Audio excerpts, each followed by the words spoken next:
So तपाईले चाहिँ हामीले चाहिँ अगाडिको भिडियोमा चाहिँ अब आयो एक्सेप्सन चाहिँ कसरी थ्रो गर्ने, त्यसलाई चाहिँ कसरी क्याच गर्नेहरू सबै हेऱ्यौँ है। अब यो भिडियोमा चाहिँ हामीले चाहिँ कसरी चाहिँ आफूले नै एउटा चाहिँ एक्सेप्सन्सहरू बनाउने, एक्सेप्सन क्लासेसहरू बनाउने भनेर चाहिँ हेर्छौँ है। सो त्यसको लागि चाहिँ फर्स्ट सुरुमा चाहिँ हामीले चाहिँ एउटा चाहिँ प्राइभेट भेरिएबल बनाउँछौँ नोभेल भन्ने क्लासभित्र। सो यसको लागि चाहिँ प्राइभेट फ्लोट ब्यालेन्स। सो यो प्राइभेट फ्लोट ब्यालेन्समा चाहिँ तपाईँको चाहिँ अब ब्याङ्कमा चाहिँ कति एमाउन्ट ब्यालेन्स छ भनेर चाहिँ एउटा चाहिँ स्टोर गर्नलाई चाहिँ एउटा भेरिएबल जस्तै हो। सो त्यसपछि चाहिँ हामी एउटा चाहिँ विथड्र भन्ने मेथड बनाउँछौँ। So public void withdraw. So यसले पनि फ्लोट एमाउन्ट लिन्छ। सो यसमा पनि अब हामीले चाहिँ अब एउटा चाहिँ कस्तो हुन्छ चाहिँ इलिगल आर्गुमेन्ट्स भन्ने चाहिँ थ्रो गर्न सक्छौँ। जस्तै कि if amount is greater than balance. So तपाईँको चाहिँ यहाँनिर ब्यालेन्स भन्ने चाहिँ तपाईँको यो छ। सो तपाईँको यो ब्यालेन्स भइहाल्यो। सो त्यसमा चाहिँ तपाईँको चाहिँ अब यहाँनिर चाहिँ throw new illegal argument exception. So अब यसमा चाहिँ तपाईँको अब मेन प्रब्लम चाहिँ के छ भन्दाखेरि चाहिँ तपाईँको इलिगल आर्गुमेन्ट एक्सेप्सन भन्नलाई चाहिँ तपाईँको लाइक एमाउन्टमा जुन भ्यालु पास गरेको छु त्यो रङ हुनु पर्यो। सो लाइक लेट्स चाहिँ अब उसले चाहिँ करेक्ट एमाउन्टै राख्यो अरे, लाइक भनौँ लाइक $10 राख्यो अरे, अब $20 भनेर एमाउन्ट राख्यो अरे, त्यो त भ्यालिड आर्गुमेन्ट नै हो नि, किनभने त्यो भनेको फ्लोट एमाउन्ट हो, फ्लोट भ्यालु हो। तपाईँको इन्टिजर पास गर्दा नि फ्लोटले लिइहाल्छ। अब तपाईँको त्यो चाहिँ भ्यालिड एमाउन्ट नै भ्यालु नै आइरहेछ। अब त्यसलाई चाहिँ तपाईँले चाहिँ न्यू इलिगल आर्गुमेन्ट भनेर त तपाईँले त अब एक्सेप्सन थ्रो गर्ने कुरा त आएन, किनभने तपाईँको अब त्यो भ्यालिड नै छैन नि त। त्यो तपाईँको एरर र तपाईँको चाहिँ एरर एक्सेप्सन थ्रो गरिरहेको मेसेज नै मिसम्याच भइरहेछ। सो यस्तो केसमा चाहिँ जस्तो कि हाम्रो प्रोग्रामिकल एरर भन्दा पनि लजिकल एररतिर आउँछ नि, त्यतिखेर चाहिँ अब आफूले नै एउटा कुनै एक्सेप्सन बनाउनु पर्ने कन्डिसन्सहरू आउँछ है।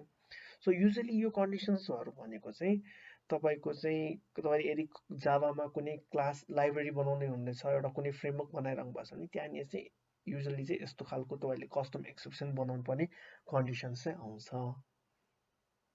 सो यो केसमा चाहिँ अब हामीले चाहिँ आफ्नो एउटा एक्सेप्सन बनाऊँ। सो लेट्स से अब एक्सेप्सन बनाउनलाई चाहिँ तपाईँले एउटा क्लास क्रिएट गर्नुपर्छ।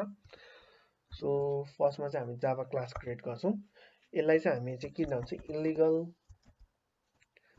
ब्यालेन्स एक्सेप्सन भनेर राख्छौँ है। सो यो चाहिँ कन्भेन्सन नै हो है।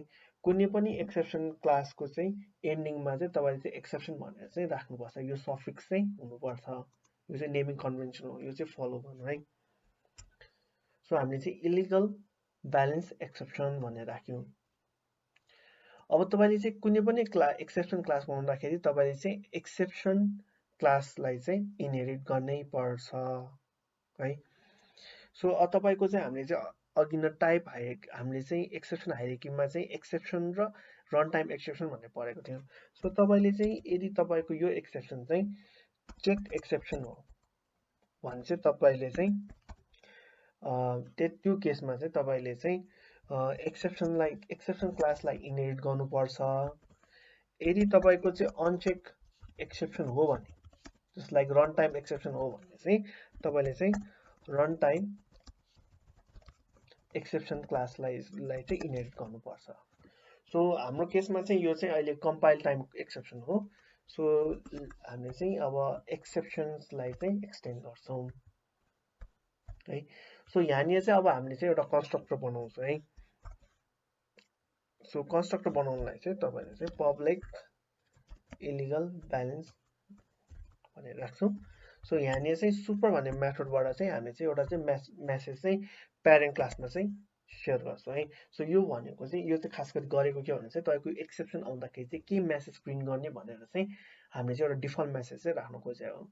सो तपाईँको चाहिँ ब्ल्याङ्क कन्स्ट्रक्टरमा चाहिँ जेरो आर्गुमेन्ट कन्स्ट्रक्टरमा चाहिँ हामीले एउटा चाहिँ सर्टेन डिफल्ट मेसेज लेखेर त्यसलाई चाहिँ प्यारेन्ट क्लास यानि कि एक्सेप्सन क्लासको चाहिँ कन्स्ट्रक्टरमा चाहिँ थ्रो गर्छौँ।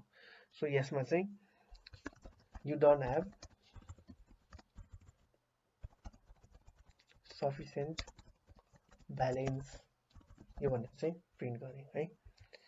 सो यसै गरी चाहिँ तपाईँले चाहिँ आफूले नै पनि एउटा चाहिँ कुनै मेसेज चाहिँ तपाईँले चाहिँ एक्सेप्ट गरेर चाहिँ थ्रो पनि गर्न सक्नुहुन्छ है। सो यसको लागि चाहिँ तपाईँले चाहिँ आर्गुमेन्टवाला चाहिँ एक्सेप्सन चाहिँ बनाउनु के अरे कन्स्ट्रक्टर चाहिँ बनाउनु पर्ने हुन्छ है। सो यहाँनिर स्ट्रिङ मेसेज, सो योबाट चाहिँ तपाईँले चाहिँ मेसेज लिएर चाहिँ त्यो मेसेज चाहिँ प्रिन्ट गर्ने है, त्यो कस्टम मेसेज प्रिन्ट गर्नलाई चाहिँ। सो माथिको केसमा चाहिँ डिफल्ट मेसेज भयो, तलको केसमा चाहिँ कस्टम मेसेज प्रिन्ट गर्नलाई चाहिँ हामीले चाहिँ कन्स्ट्रक्टर ओभरलोडिङ युज गरेर चाहिँ गर्छौँ। सो यसरी चाहिँ हामीले चाहिँ एउटा कस्टम एक्सेप्सन बनायो है। अब यो चाहिँ हामीले एक्सेप्सन चाहिँ थ्रो गर्ने चाहिँ कोड लेख्नु पर्यो। सो हाम्रो अघिको केसमा चाहिँ इलिगल आर्गुमेन्टको सट्टा चाहिँ हामीले चाहिँ इलिगल ब्यालेन्स एक्सेप्सन जुन हामीले बनाएको थियो त्यो युज गरे है। सो हामीले चाहिँ यो इलिगल ब्यालेन्स एक्सेप्सन भनेको कस्तो खालको एक्सेप्सन हो, कम्पाइल टाइम एक्सेप्सन हो नि त। सो कम्पाइल टाइम एक्सेप्सनलाई चाहिँ तपाईँले के गर्नुपर्छ, यसरी नै थ्रोज आयो एक्सेप्सन भनेर चाहिँ तपाईँले चाहिँ राख्नुपर्छ। यसमा चाहिँ यो म्याथडले चाहिँ यो एक्सेप्सन थ्रो गर्छ है, तिमीले यो इम्प्लिमेन्ट गर्नै पर्छ भनेर चाहिँ लेख्नुपर्छ। सो यो चाहिँ हामीले गर्छौँ है। सो अघि हामीले चाहिँ अगाडिको भिडियोमा एउटा सर्टकट सिकाएको थियो अल्ट इन्टर भनेर।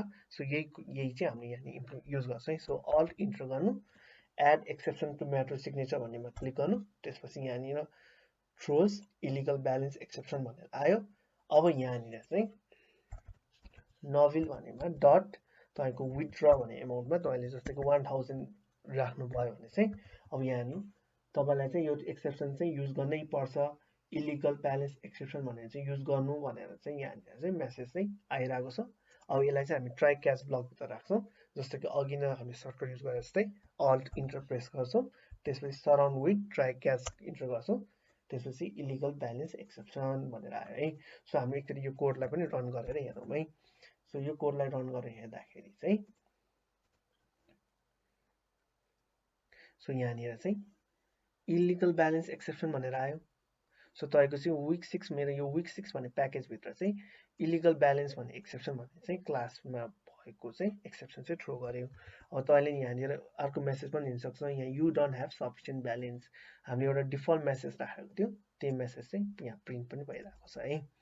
अनि तपाईँको चाहिँ कुन चाहिँ लाइनमा चाहिँ यो स्ट्याक ट्रेसमा चाहिँ कुन चाहिँ लाइनमा चाहिँ एरर आइरहेको छ त्यो पनि देख्न सक्नुहुन्छ। सो यसरी चाहिँ तपाईँले चाहिँ कस्टम एक्सेप्सन पनि बनाउन सक्नुहुन्छ। सो तपाईँको ओभरअल हामीले चाहिँ अब यो विकमा पढेको भनेको चाहिँ एक्सेप्सन भनेको के हो, तपाईँको डिफ्रेन्ट टाइप्स अफ एक्सेप्सन हायरार्कीको बारेमा पढेको थियो। त्यसपछि चाहिँ हामीले चाहिँ एक्सेप्सनलाई कसरी ह्यान्डल गर्ने र क्याच गर्ने हेरेको थियौँ। त्यसै फाइनली किवर्ड्सहरूको बारेमा पढेको थियौँ। त्यसपछि हामीले चाहिँ एक्सेप्सन कसरी थ्रो गर्ने, हामीले चाहिँ अब लाइक रन टाइम एक्सेप्सन र कम्पाइल टाइम एक्सेप्सनको थ्रो गर्दाखेरि के गर्नुपर्छ भन्ने चाहिँ त्यो पनि हेऱ्यौँ।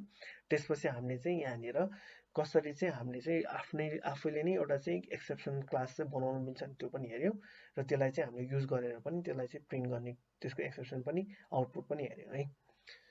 सो तपाईँको ओभरअल एक्सेप्सनको भनेको चाहिँ क्लास भनेको चाहिँ यति नै हो। Thank you.